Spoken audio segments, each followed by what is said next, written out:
राजस्थान में मतदान का दिन अब नजदीक आ गया है। ऐसे में आज बात होगी जिताऊ कैंडिडेट्स की। बताएंगे कौन सी सीट पर किस पार्टी ने क्या सोचकर किस पैमाने पर क्राइटेरिया क्या चुना है।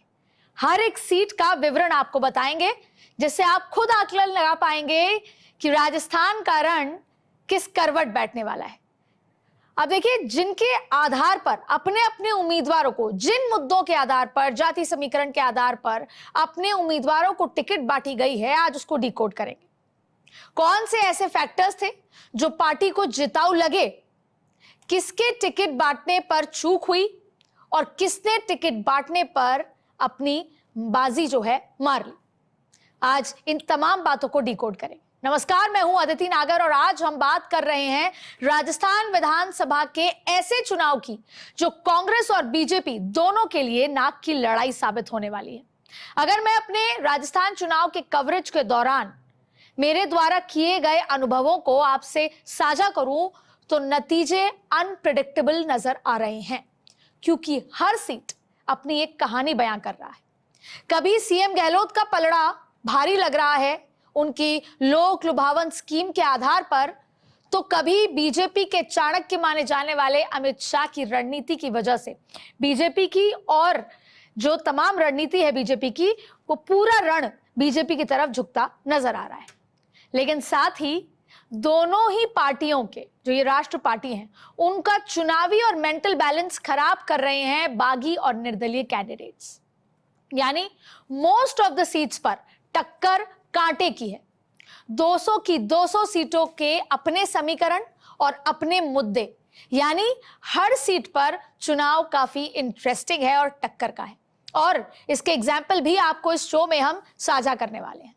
आंकड़ों का ऐसा एनालिसिस भी करेंगे जिससे आपको पूरी तस्वीर साफ होगी, क्योंकि राजनीतिक पार्टियां बात करती हैं कि महिला, युवा, तमाम फैक्टर्स हारे हुए उम्मीदवारों को नहीं उतारेंगे, विधायकों की टिकट काटेंगे। लेकिन आज इस शो में हम आपको असलियत बताने वाले हैं। दोनों ही पॉलिटिकल पार्टी ने किन रणनीतियों और समीकरणों के आधार पर कैंडिडेट्स को चुना है, विनिंग माना है और टिकट दिया है। बिना वक्त गवाए सबसे पहले आते हैं सबसे बड़े और पहले फैक्टर, यानी सामान्य सीट के फैक्टर पर एनालिसिस करेंगे। और सबसे बड़ी बात है इसमें भारतीय जनता पार्टी, क्योंकि जो सामान्य वर्ग वाली सीट है उसके क्या हालात हैं, उस पर किसको टिकट दी गई, क्या फैक्टर्स है, आज उसको डिकोड करते हैं। राजस्थान में इस बार के चुनाव में 5 बड़े फैक्टर्स हैं जिनके इर्द गिर्द पार्टियों ने अपनी पूरी रणनीति तैयार की है। सबसे पहला महिला फैक्टर, दूसरा युवा, तीसरा अगर आपको बताए तो जाति समीकरण सबसे महत्वपूर्ण फैक्टर, चौथा तुष्टीकरण और पांचवा गारंटी स्कीम्स। दोनों ही पार्टियां यही तमाम मुद्दों के इर्द गिर्द चुनाव को आगे ले जा रही हैं। अब माना जाता है कि भारतीय जनता पार्टी शुरुआत से बनिए और ब्राह्मणों की पार्टी, आपने हर चुनाव में ये बात सुनी होगी, चाहे देश का चुनाव हो, उत्तर प्रदेश का चुनाव हो, बनिए ब्राह्मण एक solid vote bank Bharatiya Janata party का है, यानी कि वो सामान्य सीट। लेकिन क्या इस बार के विधानसभा चुनाव में उनको जगह दी गई है? क्या उन्हें उम्मीदवार बनाया गया है? तो इसका जवाब है नहीं। भारतीय जनता पार्टी ने इस मिथ को तोड़ दिया है। क्यों? क्योंकि चुनाव जीतने के लिए होता है और जीतने के लिए जिताऊ उम्मीदवारी और रणनीति और समीकरण बिठाए जाते हैं।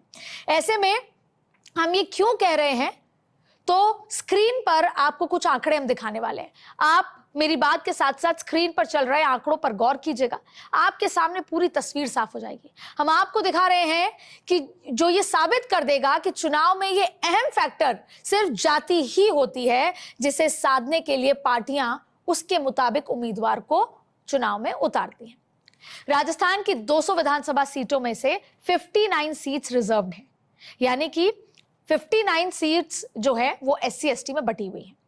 34 सीट्स मानी जाती है SC और 25 के आसपास 25 सीट्स मानी जाती है ST। अब सामान्य वर्ग के पास कितनी सीट बची?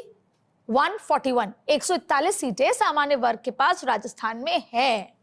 तो क्या दोनों ही पार्टियों ने सामान्य वर्ग वाली सीटों को किसको दिया है? क्या पूरी की पूरी सामान्य वर्ग गई है? आंकड़ों में आपको बताते हैं।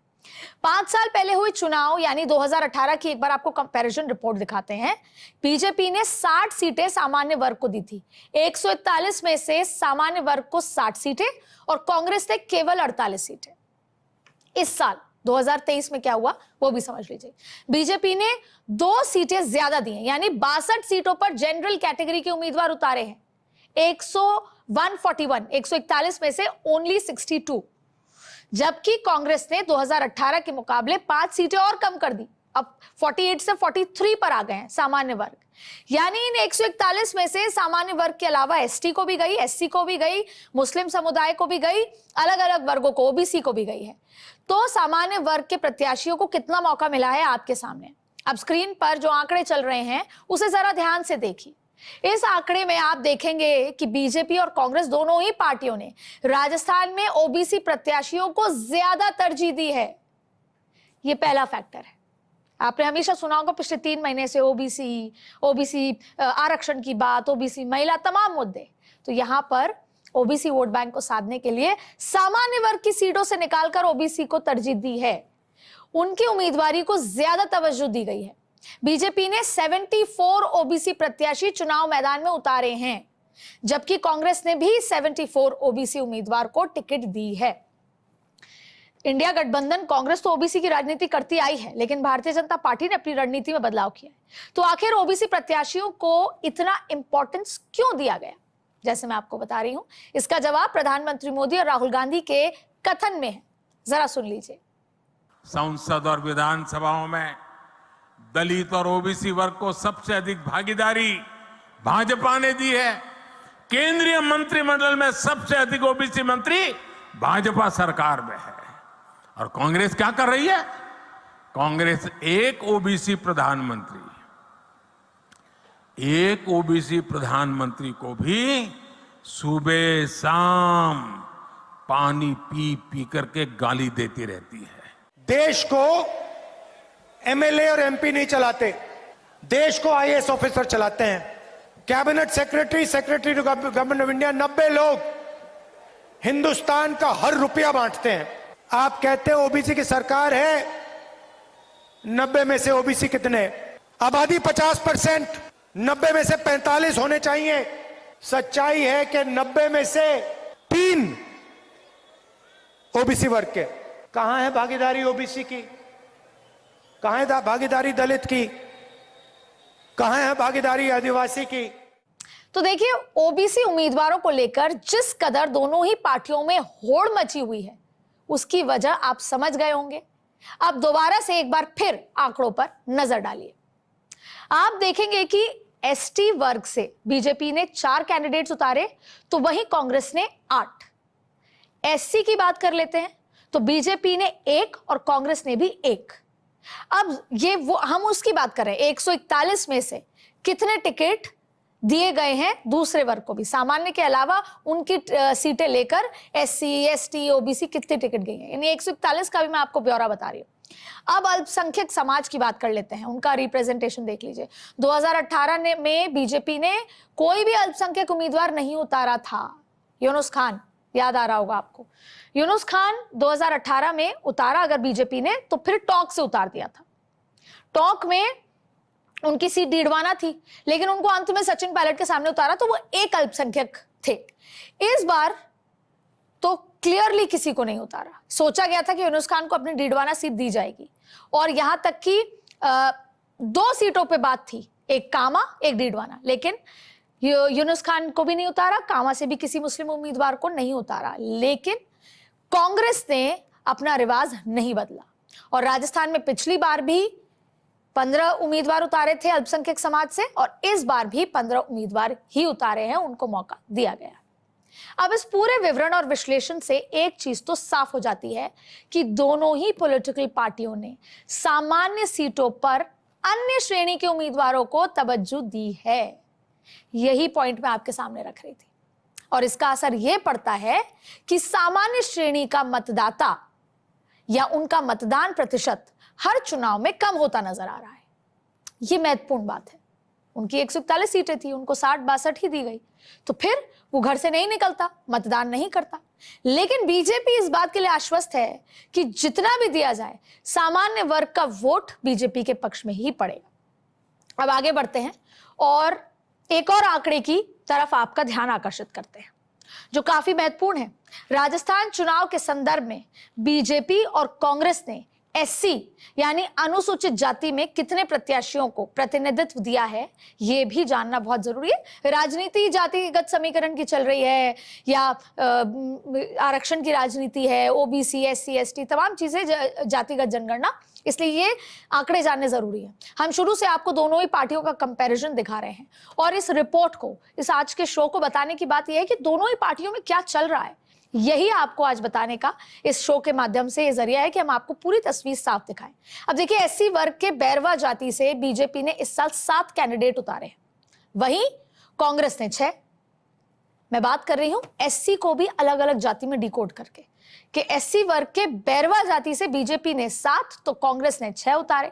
अब आपने मेघवाल जाति राजस्थान में बहुत ज्यादा इंपैक्टफुल है, तो मेघवाल जाति की बात करें तो जिनकी प्रदेश में संख्या ज्यादा भी है उन्हें ठीक ठीक सीटें मिली हैं। बीजेपी ने मेघवाल जाति से 9 तो कांग्रेस ने 10 प्रत्याशियों को मौका दिया है। इसी तरह जाटव की बात करते हैं तो बीजेपी ने 3 वहीं कांग्रेस ने 6 उम्मीदवारों को जगह दी। अब हम आपको साथ साथ 2018 के आंकड़े भी दिखा देते हैं जिससे पता लगे कि 2018 और 23 में पार्टियों की क्या सोच बदली है। तो उसी तरीके से इन आंकड़ों को अगर समझें तो जाटव के बाद कोली समुदाय का प्रतिनिधित्व देख लेते हैं। आप लगातार स्क्रीन पर जो आंकड़े चल रहे हैं उसे गौर देखिएगा जो मैं बोल रही हूं, और ये तमाम आंकड़े आप ध्यान से देखिएगा, जिसमें आप देखेंगे कि कोली समाज से बीजेपी ने 4 तो कांग्रेस ने 2 प्रत्याशी बनाए हैं, वहीं खटीक से बीजेपी ने 2 तो कांग्रेस ने 3 उम्मीदवार। सारे वर्ग को, इस जाति के अलग अलग वर्गों को कैसे समेटने की कोशिश की है। तो इस बार के चुनाव में बीजेपी ने किसी भी नायक, वाल्मीकि, मेहर को प्रत्याशी नहीं बनाया। भारतीय जनता पार्टी ने सबका साथ सबका विकास की बात हम करते हैं और जातियों में भी जातियों की जिक्र आजकल पार्लियामेंट से भी होता आया है। जब हम आरक्षण की बात करते हैं, तमाम और रिपोर्ट्स, रोहिणी रिपोर्ट की बात करते हैं, तो बात होती है कि कैसे जातियों में, सब जातियों में सबको आरक्षण दिया जाए, तो ये जातियां रह गई हैं। जबकि कांग्रेस ने मजहबी सिख, गरुड़ा, बाबरी, जिनगर और मोची जाति से कोई प्रत्याशी नहीं बनाया। दोनों ही पार्टियां जो ये कहती हैं कि हम सबको साथ लेकर चलते हैं, सभी जातियों का प्रतिनिधित्व होना चाहिए, लेकिन जब टिकट वितरण की बात आती है तो किसी तरह से बीजेपी और कांग्रेस पलट जाती है, या ये मान लीजिए कि उनको जिता उम्मीदवार चाहिए। कैंडिडेट कौन जीत सकता है, और ये आंकड़े इसका गवाह हैं। अब ये तो आपने जाना जातियों का गणित, अब आपको एक और महत्वपूर्ण तथ्य से रूबरू कराते हैं जो मैंने आपसे पहले कहा था कि कैसे दोनों बड़ी पार्टियां बीजेपी और कांग्रेस इस बार के चुनाव में रिस्क लेने से घबरा रही हैं। अच्छा, हुआ शुरुआत में ऐसा कि Bharatiya Janata party risk taking party है। 2014 से सरप्राइज, रिस्क, नए प्रत्याशी, चुनाव में नए फैसले और पार्लियामेंट में नई घोषणाएं, ये सब भारतीय जनता पार्टी करती आई है। तो इस बार भी जब पहली लिस्ट आई भारतीय जनता पार्टी की राजस्थान में 41 सीटों की, तो वो एक सरप्राइज था भारतीय जनता पार्टी के लिए, खुद के लिए। नए एमपीज को उतार दिया, बड़े चेहरों को उतारा, दिया कुमारी को उतारा, राज्यवर्धन सिंह राठौड़ को उतार दिया, नए सांसदों, किरोड़ी मीणा का पता था कि वो चुनाव में उतरेंगे, दूसरे भी पता था नरेंद्र सिंह का चुनाव में उतरेंगे, लेकिन और जो बाकी को चुनाव में उतारा, देवजी पटेल, उनका नहीं पता था। लेकिन उसके बाद बगावत हुई, रिस्क ली, लेकिन फिर यू टर्न लिया, और बाद में सारे के सारे प्रत्याशी वही 2018 वाले। तो उसका विस्तार से विवरण मैं आपको ढंग से यहां पर बताती हूं। सबसे पहले बात भारतीय जनता पार्टी की, ध्यान से सुनिएगा। बीजेपी ने 2023 के विधानसभा चुनाव में राजस्थान के रण में 115 प्रत्याशियों को दोबारा मौका दिया है। मैं बात कर रही हूं 2023 में अभी कितने प्रत्याशी रिपीट हुए। जितने प्रत्याशी ज्यादा रिपीट हुए यानी रिस्क कम ली गई है। अब 200 में से 115 को रिपीट किया गया, वहीं उम्मीदवार हैं जो 2018 में लड़े थे, वही उम्मीदवार। 113 कैंडिडेट्स को उनकी पुरानी विधानसभा से और 2 कैंडिडेट्स यानी 2 को विधानसभा बदलकर रिपीट किया गया है। अब इसमें देखिए, बीजेपी ने 61 वर्तमान विधायकों को दोबारा टिकट दी, एग्जिस्टिंग विधायक थे, और बाकी 52 प्रत्याशी वो हैं जो पिछली बार चुनाव हार गए थे, लेकिन फिर भी पार्टी ने उन्हें मौका दिया, उन पर विश्वास जताया। ये अच्छी बात है, लेकिन कहा यह जाता है कि 2 बार के हारे हुए, 1 बार का हारा हुआ प्रत्याशी अब नहीं होगा, यहां तक कि सिटिंग विधायकों की काट के नया चेहरा दिया जाएगा, ऐसा कुछ भी यहां नजर नहीं आ रहा। आगे हम इसको डिटेल में बात करेंगे। अब जरा बीजेपी के कुछ उम्मीदवारों का नाम भी देख लीजिए जिनका 2018 में हार का मार्जिन 15,000 या उससे कहीं ज्यादा था, यहां तक कि 40,000 से ज्यादा हार का मार्जिन रहा, हारे वो उतने वोटों से, फिर भी उनको टिकट दिया गया है। नाम देख लीजिए। अब भादरा विधानसभा से संजीव कुमार को दोबारा उम्मीदवार बनाया गया, जबकि वो 2018 में 23,153 वोटों से हारे थे। अब सीकर सीट से बीजेपी ने फिर से रतन जलधारी को मौका दिया है, जिनका 2018 में हार का मार्जिन 15,180 वोट था। ये छोटा मार्जिन है, अभी मैं आपको बड़े मार्जिन में बताती हूँ। निवाई विधानसभा की बात करें तो बीजेपी ने एक बार फिर राम सहाय वर्मा पर विश्वास जताया है, जो पिछली बार 43,889 लगभग 44,000 वोटों से वो हारे थे। अक्सर ये लेमन लैंग्वेज में बैठकें होती हैं तो ये कहा जाता है कि 10,000 से ज्यादा हारे हुए प्रत्याशी को हम नहीं उतारेंगे। यहाँ पर 50,000 लगभग 44,000 तो आपके सामने स्क्रीन पर है। दौसा में 2018 में हार का मार्जिन बीजेपी के लिए 50,948 वोटों का था, लेकिन फिर भी पार्टी शंकर शर्मा के साथ चुनावी मैदान में उतरी। अब इसकी वजह कुछ भी हो सकती है, नहीं रिस्क लेना था, विकल्प की कमी थी, बगावत एक बहुत बड़ा मुद्दा था, ये तमाम मुद्दे हो सकते हैं, ये सारे मुद्दे, या फिर कोई सिफारिश हो सकती है। हालांकि कहा जाता है कि भारतीय जनता पार्टी अब सिफारिशों पर विश्वास नहीं करती, लेकिन बगावत से डरते हैं जाहिर तौर पे। इसी तरह से कई ऐसी सीटें हैं जहां बीजेपी 15,000 से ज्यादा वोटों के मार्जिन से हारी थी, फिर भी वहां के उम्मीदवारों को बदला नहीं गया। बीजेपी ने 12 वर्तमान विधायकों के टिकट काटे हैं जो अभी विधायक थे। भारतीय जनता पार्टी की तरह कांग्रेस ने क्या किया, ठीक ऐसा ही कारनामा किया, वो भी आपको बता देते हैं। कांग्रेस ने 112 सीटों पर 2018 वाले ही प्रत्याशियों को रिपीट किया है, जिसमें सरकार में साथ देने वाले 100, सरकार को बचाने, आपको पता होगा पिछले 5 साल लगातार खींचतान कि भाई सरकार बचाइए, 102 विधायकों ने, 100 विधायकों ने, तो 100 विधायक हैं सरकार बचाने वाले। कांग्रेस ने 19 विधायकों के टिकट बदले हैं। मैंने कांग्रेस लगातार 5 साल कवर की और मैंने 1 बार नहीं, 2 बार नहीं, 3 बार नहीं, मैंने कम से कम 100 बार से ज्यादा बड़े नेताओं से यह सुना है कि इस बार नए चेहरे होंगे, टिकट काटी जाएगी, जल्दी अनाउंसमेंट होगा, ज्यादा मौका दिया जाएगा, जिसे ज्यादा लंबे, पहले ही सितंबर में कहा था अनाउंस कर देंगे, ज्यादा 50% टिकट सिटिंग विधायकों को काट दिए जाएंगे। ऐसा कुछ भी नहीं हुआ और ये बड़े नेताओं से सुना है मैंने, और कवरेज की है, खबर भी बनाई है। लेकिन अब आपको डिकोड कर रही हूं तस्वीरें क्या है। अब जरा कांग्रेस के कुछ उम्मीदवारों पर नजर डालते हैं जिनका 2018 में हार का मार्जिन 15,000 या उससे ज्यादा वोटों का था, लेकिन फिर भी टिकट दी गई। सबसे पहले भीलवाड़ा सीट की बात करते हैं, जहां कांग्रेस ने एक बार फिर ओम प्रकाश नारायणीवाल को उतारा है, जहां हार का अंतर 49,578 वोटों का था। उसी तरह विद्याधर नगर विधानसभा पर कांग्रेस ने एक बार फिर सीताराम अग्रवाल पर भरोसा जताया है। अच्छा, ये सीट बहुत इंटरेस्टिंग है, ये बीजेपी की अपनी पुरानी सीट है, ट्रेडिशनल सीट है, वहां पे दिया कुमारी को उतारा गया, बड़ी सेफ सीट मानी जाती है। लेकिन मैं अभी हाल ही में वहां गई, सेफ सीट होने के बाद भी सीताराम अग्रवाल वहां टक्कर देने की प्रयास कर रहे हैं, वो लगातार प्रयास कर रहे हैं, लेकिन इनका हार का मार्जिन मैं आपको यहाँ पर बता रही थी, हारे थे, लेकिन उन पर फिर भरोसा जताया गया। अच्छा, जयपुर में भी भाजपा और कांग्रेस दोनों ने पूरे जयपुर में जैसे टिकट दी, कहीं ना कहीं समझ आया कि उनके पास विकल्प नहीं थे, इसीलिए बीजेपी ने पैराशूट सांसदों को उतारा और कांग्रेस के पास तो विकल्प ही नहीं थे। ऐसे में या तो रिपीट किए या बहुत ही यंग चेहरों को उतार दिया। अब 2018 में यही प्रत्याशी जिनकी मैं बात कर रही हूं, सीताराम अग्रवाल, वो 31,232 वोटों के अंतर से हारे थे। वहीं डूंगरगढ़ में भी मंगलाराम गोदारा को दोबारा प्रत्याशी बनाया गया, जो पिछले चुनाव में 23,000 से ज्यादा मतों के अंतर से पराजित हुए थे। लाडपुरा में गुलनाज गुड्डू की जगह उनके पति नईमुद्दीन गुड्डू को इस बार प्रत्याशी बनाया गया। गुलनाज पिछली बार 21,000 से ज्यादा वोटों के अंतर से हारी थी। वहीं झालावाड़ पाटन, इंपॉर्टेंट सीट है, वसुंधरा राजे वाली, पिछली बार 34,000 से ज्यादा वोटों से हारे मानविंदर सिंह की सीट बदल दी गई, उन्हें सिवाना से प्रत्याशी बनाया गया। तो ये आपके सामने तस्वीर साफ है कि कहा कुछ जाता है, कहा कुछ गया लगातार, और हुआ कुछ और। सिर्फ यही नहीं, कुछ सीटें तो ऐसी हैं जहां दोनों पार्टियों के उम्मीदवार तीसरे स्थान पर भी थे, फिर भी उन्हें टिकट दिया गया है।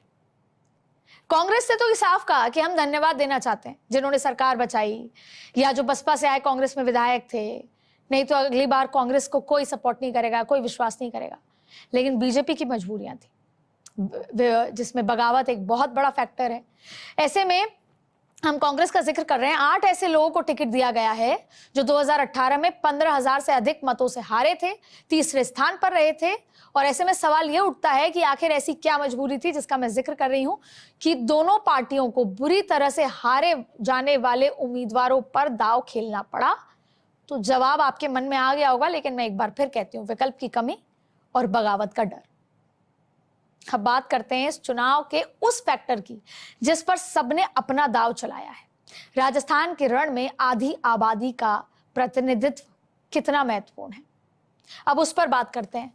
लंबे समय से हम पार्लियामेंट में ये बात हुई कि भारतीय जनता पार्टी ने 33% आरक्षण को सपोर्ट किया, तो कांग्रेस ने भी कहा कि हम भी सपोर्ट करते हैं, लेकिन ओबीसी को भी, आप इसमें ओबीसी महिलाओं को। तो एक लंबी डिबेट चलती आ रही है महिलाओं का प्रतिनिधित्व। और जो चुनाव प्रचार है या जो फ्री बीज है या रेवड़ियां जिसे कहते हैं, वो भी महिलाओं के इर्द गिर्द, फोन देना, बैंक अकाउंट में पैसे देना, ये सब कुछ महिलाओं के इर्द गिर्द है। लेकिन उनके प्रतिनिधित्व की सच्चाई क्या है वो हम आपको आंकड़ों से बता रहे हैं, स्क्रीन पर और मेरी बातों पर, दोनों पर गौर फरमाते रहिए। महिला वोट पाने की लालसा में बीजेपी और कांग्रेस दोनों ने अपनी गारंटी में सबसे ज्यादा महिलाओं को जगह दी है। आधी आबादी का वोट चाहिए। ज्यादातर योजनाएं महिलाएं केंद्रित हैं। कोई कहता है कि हम फ्री स्कूटी देंगे, कोई कहता है कि हम फ्री लैपटॉप देंगे, कोई कहता है कि हम अकाउंट में पैसे डलवाएंगे पूरे साल। मोबाइल दिए गए, सैनिटरी पैड्स की बात हुई, तो भाजपा सिक्योरिटी की बात करती है। दोनों पार्टियों ने किस तरह से महिला वोट पाने के लिए कवायद की है और करते आ रहे हैं, उसके लिए इन बयानों को आप थोड़ा ध्यान से सुन लीजिए। सुरक्षा की दृष्टि से हर एक जिला में महिला थाना खोला जाएगा, उसी तरीके से हर थाने में महिला डेस्क खोला जाएगा और हर सिटी में एंटी रोमियो स्क्वाड बनाया जाएगा। और उसी तरीके से महिलाओं के सशक्तिकरण के लिए, उनको मुख्य धारा में लाने के लिए लाडो प्रोत्साहन योजना को प्रारंभ करेंगे, जिसमें हमारी सरकार 2 लाख सेविंग्स बॉन्ड हर गर्ल चाइल्ड जो पैदा होगी उसके लिए 2 लाख रुपए का सेविंग्स बॉन्ड दिया जाएगा और उसको सुरक्षित करते हुए उसका जीवन आगे बढ़े, इस बात का प्रयास होगा। आज मैं एक गारंटी दे रहा हूं, सरकार हमारी आएगी तो 1 करोड़ 5 लाख परिवारों को 500 रुपये सिलेंडर मिलेगा। महिलाओं को सम्मान के रूप में, परिवार की मुखिया महिला को सम्मान के रूप में प्रति वर्ष 2 किस्तों में वो तुम तय करेंगे, 2 या 3 में 10,000 रुपये प्रति महिला मिलेगा, 10,000 रुपये मिलेगा। अब आखिर महिलाओं की इतनी चिंता क्यों है? दरअसल राजस्थान में कुल वोटरों की संख्या 5.26 करोड़, जिसमें से महिलाएं कितनी हैं? 2.51, आधी आबादी। यानी जितने संख्या है उसमें से आधी महिलाओं की संख्या है। अब आपको 2003 के चुनाव में महिलाओं का वोटिंग प्रतिशत बताते हैं, 64.21, 64.21 था। वहीं 2018 में 74.68% पहुंच गया था। यानी कितना अंतर आप देखिएगा, 2003 में 64.21, 2018 में 74.68, यानी महिलाओं का वोटिंग प्रतिशत 20 वर्षों में 10% बढ़ गया। राज्य निर्वाचन विभाग के अनुसार 1 महीने में 20 लाख नए मतदाता जुड़े हैं। बड़ी संख्या में लड़कियां भी मतदाता बनी हैं। उम्मीद है कि इस बार के चुनाव में भी महिलाओं को वोटिंग प्रतिशत हाई रहेगा। ऐसे में बीजेपी और कांग्रेस दोनों ही महिला आबादी को साधने में जुटी हुई हैं। ये तो महिला वोटर की संख्या की बात की है, लेकिन क्या इनको पार्टियों ने अपने यहां जगह दी है, यानी प्रतिनिधित्व करने का मौका दिया है, उन्हें प्रत्याशी बनाया है, उनके उम्मीदवारी को सशक्त किया है? क्योंकि बात क्या होती है कि राजनीतिक भागीदारी देनी है। 33% जो आरक्षण की बात है उसमें भी राजनीतिक भागीदारी की बात है, तभी तो बदलाव कर पाएंगी महिलाएं। तो अब उसकी सच्चाई देखिए। अब जो आंकड़े सामने आएंगे आपकी टीवी स्क्रीन पर आप उसे समझ जाएंगे कि कैसे महिलाओं के प्रतिनिधित्व के नाम पर दोनों पार्टियां पीछे हटी। और वोटर जरूरी है, प्रतिनिधित्व जरूरी नहीं है। वो वोट करने जाएं, प्रतिनिधित्व की सच्चाई देखिए। 2018 में भारतीय जनता पार्टी ने 200 में से 23 महिलाएं प्रत्याशी को चुना था और मैदान में उतारा था। ये मैं बात कर रही हूं 2018 की, और जिसे इस बार और कम कर दिया गया।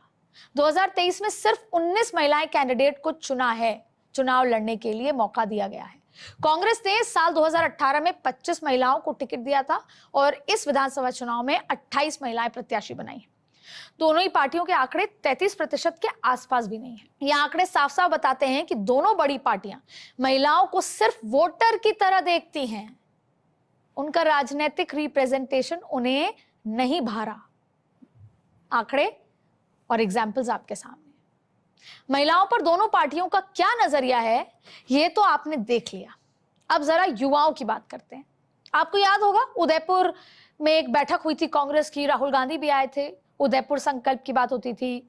उसमें कहा गया था कि 50% युवा संगठन में भी और उनको चुनाव में भी भागीदारी देंगे। उसके बाद छत्तीसगढ़ में भी एक बड़ा अधिवेशन हुआ, उसमें भी यही बात हुई कि युवाओं को आगे बढ़ाना चाहिए। अब उसकी हकीकत बताते हैं। और भारतीय जनता पार्टी तो युवाओं को हमेशा से आगे बढ़ा रही है। जो ये तमाम स्किल जो डेवलपमेंट की बात है, उनको लोन देने की बात है, ये तमाम बातें युवाओं के लिए हैं कि युवाओं को अपने घर से पैसे नहीं मांगने पड़े, लोन नहीं मांगना पड़े, युवा सशक्त हो, युवा आगे बढ़े और युवा पार्टी के साथ जुड़े। तो हम आंकड़ों पर आपको तमाम सच्चाई बताएंगे। उससे पहले आप जरा बीजेपी का संकल्प पत्र और कांग्रेस की 7 गारंटी देख लीजिए। इन दोनों में आप देखेंगे कि युवाओं के प्रति प्रतिबद्धता जताई गई है। बीजेपी ने वादा किया है कि सरकार बनी तो पेपर लीक के लिए एसआईटी जांच कराई जाएंगे। इमोशनल कनेक्ट, जिन युवाओं के साथ गलत हुआ एसआईटी होगी, जो दोषी हैं उनको जेल में भेजा जाएगा। 5 साल में 2.5 लाख नौकरियां दी जाएंगी। आईआईटी की तर्ज पर राजस्थान इंस्टीट्यूट ऑफ टेक्नोलॉजी स्थापित किया जाएगा। कांग्रेस ने अपनी 7 गारंटी में भी युवाओं का खासा ध्यान रखा है। हर विद्यार्थी के लिए अंग्रेजी मीडियम की शिक्षा हो या फिर सरकारी कॉलेज, पहले साल के विद्यार्थियों को फ्री लैपटॉप या टैबलेट दिया जाएगा। सारी सुविधाएं युवाओं के लिए। ये सभी जो गारंटी युवाओं को केंद्र में रखकर ही तय की गई थी। अब इन वादों से परे आपको हकीकत से रूबरू करा देते हैं। बीजेपी ने 30 या उससे कम उम्र के सिर्फ 1 युवा को प्रत्याशी बनाया है, वहीं कांग्रेस ने 3। तो अब अगर आप युवा को 31 से 40 के बीच मानते हैं, चलिए फर्ज कीजिए, तो बीजेपी ने सिर्फ 16 कैंडिडेट को ही चुनावी मैदान में क्यों उतारा? वहीं कांग्रेस ने 31 से 40 के बीच उम्र वाले 31 कैंडिडेट को उतारा। अब आप बाकी उम्र के उम्मीदवारों की संख्या देखिए। बीजेपी के आप स्क्रीन पर लगातार देखेंगे तमाम नाम और उनकी उम्र आगे। बीजेपी के 51 से 60 के बीच के उम्र वाले 73 प्रत्याशी हैं, तो कांग्रेस के 55। यहां आंकड़ों पर गौर फरमाइएगा। अब 61 से 70 के बीच उम्र वाले बीजेपी ने 56 प्रत्याशी दिए हैं, तो वहीं कांग्रेस ने 43 उम्मीदवार उतारे। बीजेपी के 71 से 80 के उम्र वाले जो इस बीच में आते हैं वो 9 उम्मीदवार हैं, तो कांग्रेस ने 22। 50% युवाओं को आगे बढ़ाने की बात की जाती है। अब आंकड़े देख लीजिए खुद। हम सिर्फ आपको ये बता रहे हैं कि जमीन पर हकीकत क्या है, किया क्या गया, तय आपको करना है। अब इस डेटा के अपने ये अंदाज आपने लगा लिया होगा इस डेटा से कि बीजेपी और कांग्रेस का युवाओं के राजनीतिक प्रतिनिधित्व के प्रति कितना रुझान है। दोनों ही पार्टियों ने युवाओं को ज्यादा मौका नहीं दिया, जबकि दोनों ही पार्टी चुनाव से पहले कहते हैं कि वो युवा को मौका देंगे। लेकिन सच्चाई क्या है, आप अपने आंखों से खुद देख लीजिए। ऐसे में एक सवाल मन में घर करता है कि अगर आप सिर्फ जिताऊ और अनुभवी उम्मीदवार को ही मौका देंगे तो युवाओं का क्या? तो युवाओं से सिर्फ वोट डालने की ही उम्मीद है? आप उनका राजनीतिक प्रतिनिधित्व नहीं चाहते? युवाओं से आगे बढ़ते हैं और चुनाव में वोट प्रतिशत और उसके अंतर से कैसे सीटों का समीकरण बिगड़ जाता है उस पर नजर डालते हैं। इसके लिए भी हम आपको एक डेटा दिखाते हैं जिससे आपको समझने में आसानी होगी। सबसे पहले पिछले चुनाव यानी 2018 की बात करते हैं। साल 2018 में बीजेपी को 39.3% वोट मिले थे, वहीं कांग्रेस को 39.8। कितना फर्क है? 39.3, 39.8, यानी अंतर सिर्फ 0.5% का था। लेकिन इसका सीटों पर क्या असर पड़ा देखिए। बीजेपी को 73 सीट्स मिली तो कांग्रेस को 99 यानी 26 सीटों का फर्क। आप आंकड़े स्क्रीन पर देखिए। उसी तरह 2013 के आंकड़ों को देखते हैं तो बीजेपी को 46.05% मत मिले, जबकि कांग्रेस को 33.71% वोट। फर्क 12.3% का डिफरेंस रहा। अब सीटों का डिफरेंस देख लीजिए। बीजेपी को सीट मिली थी 163 और कांग्रेस को मिली थी सिर्फ 21। फर्क रहा 142 सीट्स का। तो हम आपको ये कंपैरिजन दिखा रहे हैं कि जब वोट प्रतिशत में कितना फर्क होता है, सीट में कितना इंपैक्ट आता है। 2008 की बात कर लेते हैं। साल 2008 में बीजेपी को 34.27% वोट मिले तो कांग्रेस को 36.82, लगभग 3% की बात है। वोटों का अंतर अगर टू बी प्रिसाइज 2.55 रहा। सीट में कितना फर्क रहा? बीजेपी को सीट मिली 78 और कांग्रेस को 96, लगभग 18 सीटों का यहां पर आपको फर्क देखने को मिला। साल 2003 की बात करते हैं। मतों का डिफरेंस कितना रहा? विधानसभा चुनाव में बीजेपी ने 39.20% वोट पाकर 120 सीट जीती, वहीं कांग्रेस ने 35.65 वोट पाकर 56 सीट्स पर अपना जो है नाम जताया। तो वहीं वोट फीसद में अंतर रहा 3.55 का, सीटों में डिफरेंस रहा 64 का। तो ये आंकड़े राजस्थान के 15 साल के चुनावी इतिहास को बयां कर रहे हैं। जिस दिन पोलिंग होगी उस दिन आप इन आंकड़ों से समझ सकेंगे कि वोटिंग परसेंटेज कितना रहा तो सीट में कितना डिफरेंस रहेगा। और ये आंकड़े ये बताने के लिए काफी हैं कि थोड़ा सा वोट फीसदी में अंतर ज्यादा सीटों में परिवर्तित हो सकता है। एक बार फिर 2023 के चुनाव की तरफ आपको लेकर चलते हैं और बात करते हैं दल बदल, वो वाले नेता जो दल बदल किया है जिन्होंने, जिसने बीजेपी और सत्ताधारी कांग्रेस दोनों की मुश्किलें बढ़ा कर रखी हुई हैं, चिंता बढ़ा कर रखी हुई है। भारतीय जनता पार्टी ने कांग्रेस से आए 9 लोगों को टिकट दिया। बीजेपी ने कांग्रेस से आए 9 लोगों को टिकट दिया, वहीं कांग्रेस ने बीजेपी से आए 6 लोगों को टिकट दिया। हम विचारधारा की बात करते हैं कि हमारी विचारधारा ये है, हम उन प्रत्याशी को उतारते हैं। लेकिन अब इन आंकड़ों से फिर लगता है कि विचारधारा कुछ नहीं होती, जिताऊ उम्मीदवारी ही सब कुछ होता है या जाति समीकरण ही सब कुछ होता है। कांग्रेस ने बीजेपी से 6 लोगों को टिकट दिया, जिसमें से 2 बीएसपी से आए, 2 नेताओं को उम्मीदवार बनाया। तिजारा एक बहुत इंपॉर्टेंट सीट है, हिंदू मुस्लिम वाला समीकरण वहां पर है। बाबा बालकनाथ सांसद उतरे हैं, तो सामने बसपा से एक विधायक थे जिनको अब कांग्रेस ने ले लिया, उनका नाम इमरान है।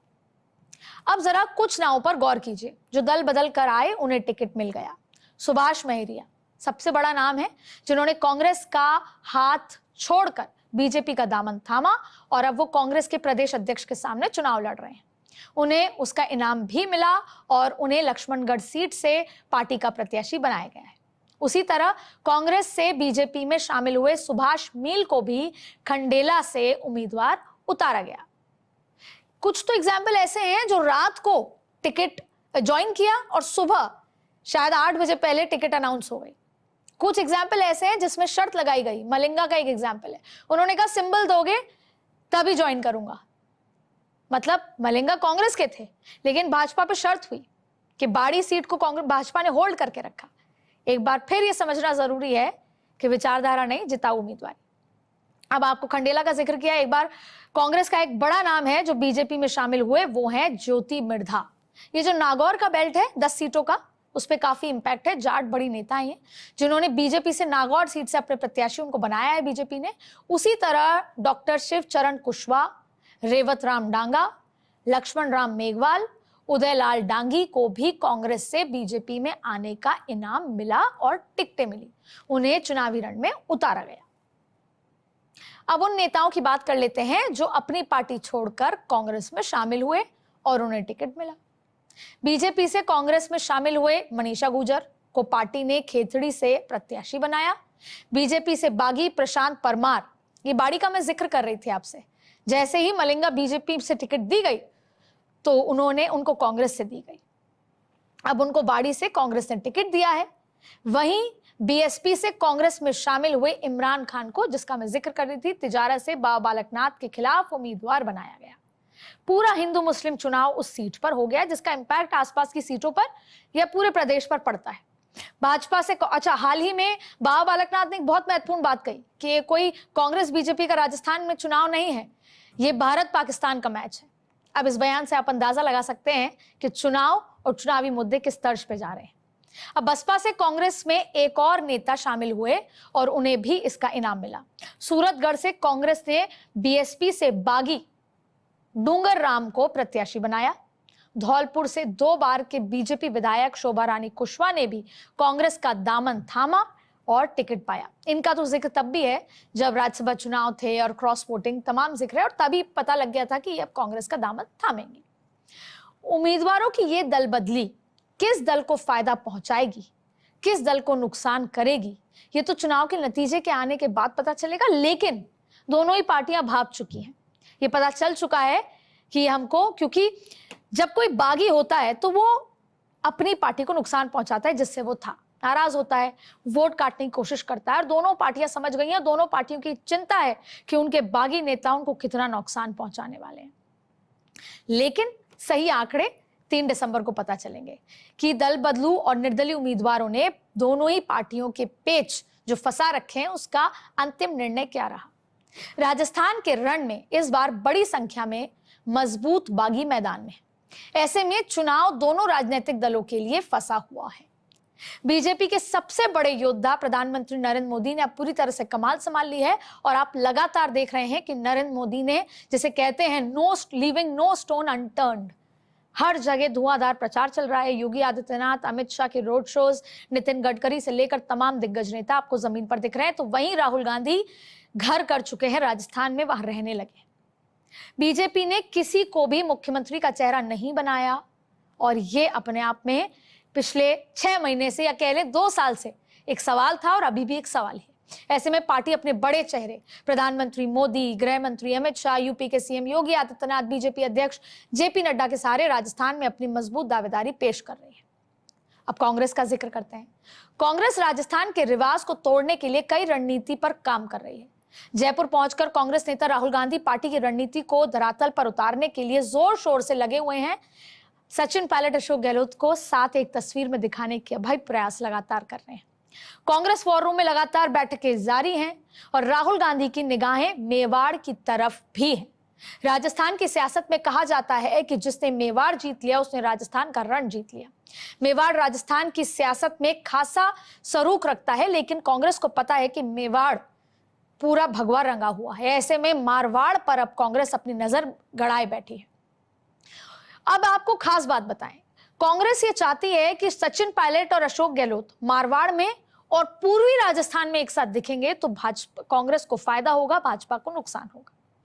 बीजेपी और कांग्रेस दोनों चाहे मेवाड़ के इलाके में जनसभाएं लगातार कर रही हैं, मारवाड़ के इलाके में कर रही हैं। अब ऐसे में तो मेवाड़ तय करेगा कि किसका होगा राजस्थान में फतेह कौन करेगा। लेकिन 2018 में मेवाड़ जीता तो बीजेपी ने, लेकिन सरकार में आई कांग्रेस। तो ऐसे में इस बार क्या कुछ होगा ये देखना है। लेकिन इस पूरे खेल में कांग्रेस के लिए सबसे बड़ी चुनौती अशोक गहलोत और सचिन पायलट को साथ लाना है। अब पिछले कुछ घंटों से, कुछ दिनों से आपने देखा होगा कि दोनों मुस्कुराते नजर आ रहे हैं, दोनों हाथ में हाथ डाले नजर आ रहे हैं। ये सब यूं ही नहीं हुआ, ये रणनीति के तहत है। दोनों के बीच पैचअप कराना, तस्वीरें साफ लाना कार्यकर्ताओं का मनोबल भी बढ़ाता है और एक मैसेज भी देता है। अब आप देखिए 16 नवंबर को जो तस्वीरें जयपुर में दिखाई दी वो कांग्रेस पार्टी को थोड़ा राहत देने वाली थी। और ये कहा गया, राहुल गांधी, सोनिया गांधी, प्रियंका गांधी, केसी वेणुगोपाल की तरफ से बोला गया कि ऐसा कीजिए और आने वाले दिनों में आप उनको साथ खाना खाते हुए भी देखेंगे। बीजेपी में राहुल गांधी और एक तरफ सचिन पायलट तो दूसरी तरफ अशोक गहलोत, तीनों ने एक साथ मंच साझा कर कांग्रेस को एकजुट होने का संदेश दिया और जनता को भी संदेश दिया। ऐसे में कांग्रेस आलाकमान राहुल गांधी कोशिश है कि मतदान से पहले जनता को यह संदेश दिया जाए कि राजस्थान में दोनों नेता गहलोत और पायलट के बीच सब कुछ सामान्य चल रहा है। इसलिए जो ये साइलेंट वोटर है गुर्जर, अगर गुर्जर और जो माली वोट एक साथ हो जाए तो कांग्रेस के लिए मिराकल हो जाएगा। तो गुर्जर वोट किस रुख पे जाता है ये देखना होगा। वो साइलेंट है, वो पर सीट पर डिसाइड कर रहा है कि उसको किसको वोट देना है। तो ये कांग्रेस की एक बड़ी वजह है कि क्या होगा आगे। राजस्थान में कांग्रेस सत्ता में बने रहने के लिए पूरा दमखम दिखा रही है। कांग्रेस नेतृत्व लगातार ये दिखाने की कोशिश में जुटा है कि पार्टी में सब कुछ सारा मनमुटाव सामान्य हो चुका है और एकजुटता है। कांग्रेस के लिए राजस्थान का चुनाव अस्मिता की लड़ाई है, क्योंकि अगर वो राजस्थान नहीं जीत पाएंगे तो 2024 तो उनके लिए बेहद डिफिकल्ट होगा ही। लेकिन जिन योजना ओपीएस, तमाम जो गैस 500 रुपए, ये तमाम ऐसी योजनाएं हैं, महंगाई राहत, जिससे उन्होंने हिमाचल जीता, कर्नाटक जीता, लेकिन खुद राजस्थान नहीं जीत पाए, तो ये कि बड़ा सवालिया निशान होगा। ठीक वैसे ही भारतीय जनता पार्टी के लिए राजस्थान 2024 से पहले परसेप्शन की लड़ाई है। अशोक गहलोत को सत्ता से बाहर करना उनके लिए जरूरी है। बीजेपी को राजस्थान में जीत का समीकरण बिठाने के लिए वसुंधरा राजे सहारा चाहिए होगा। लेकिन एक बात आपको बता दूं, पिछले 5 साल अशोक गहलोत वर्सेस केंद्र सरकार रहा। अशोक गहलोत ने आरोप लगाए कि मेरी सरकार गिराने का षड्यंत्र बीजेपी रचती रही। वहीं बीजेपी ये कहती है कि ये इंटरनल कॉन्फ्लिक्ट थी और ये लड़ाई 4 साल चलती रही, 5 साल चलती रही। ऐसे में भारतीय जनता पार्टी के लिए अशोक गहलोत को सत्ता से बाहर निकालना, जो उनका एक वाक्य है, जो नारा है कांग्रेस मुक्त भारत, उस पर अमल करना होगा। और ये कितना आसान होगा ये आप समीकरणों से देख लीजिए। लेकिन दोनों के लिए ये नाक की लड़ाई है। वहीं वसुंधरा राजे की चुप्पी, जिस तरीके से 2018 में उन्होंने चुनाव प्रचार किया, इस बार उतना धुआंधार चुनाव प्रचार वो नहीं कर रही, ये भी एक बीजेपी के लिए बड़ा फैक्टर होगा। यही वजह है कि बीजेपी कोशिश लगातार कर रही है कि वो हर मंचों पे दिखाई दे। जिस तरह से 2018 में उन्होंने आक्रामक चुनाव प्रचार किया, अभी वो साइलेंट नजर आ रही है।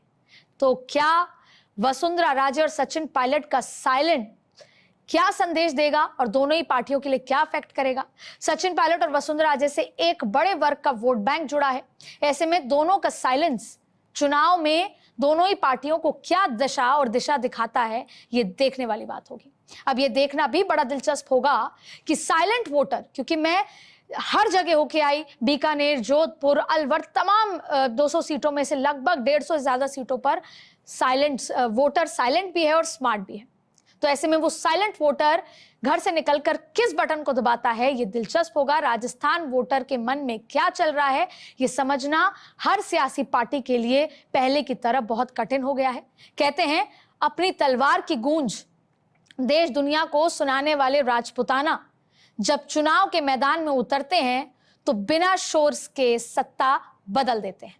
और इस लिहाज से 2023 के विधानसभा चुनाव भी दोनों पार्टियों के लिए बड़ी अग्नि परीक्षा बने हुए हैं। वोटर मन में चुनाव का माहौल सेट कर चुके हैं, लेकिन जनता के मन की माप लेना कांग्रेस और बीजेपी दोनों के लिए टेढ़ी खीर दिखाई दे रहा है। दोनों ओर से अपनी अपनी जीत के दावे मरुभूमि में सियासत तूफान खड़ा कर रहे हैं, लेकिन वोट रतीले तूफान के बाद दूर दूर तक छाए सन्नाटे की तरह अपने मन की भाव छिपाए बैठा है वोटर। अब इस सन्नाटे के पीछे सिर्फ 2023 ही नहीं, 2024 के चुनाव की आहट भी सुनाई पड़ रही है। तो आज के शो में बात सिर्फ समीकरणों की, जो जनता के वोट का मूड तय कर रहे हैं। वोटिंग के बाद के विश्लेषण में वो फैक्टर जो जीत की राह प्रशस्त करेंगे। आज के पॉलिटिकल कॉरिडोर में इतना ही। अगले हफ्ते फिर मुलाकात करेंगे किसी नए चर्चा और नए एनालिसिस के साथ। नमस्कार।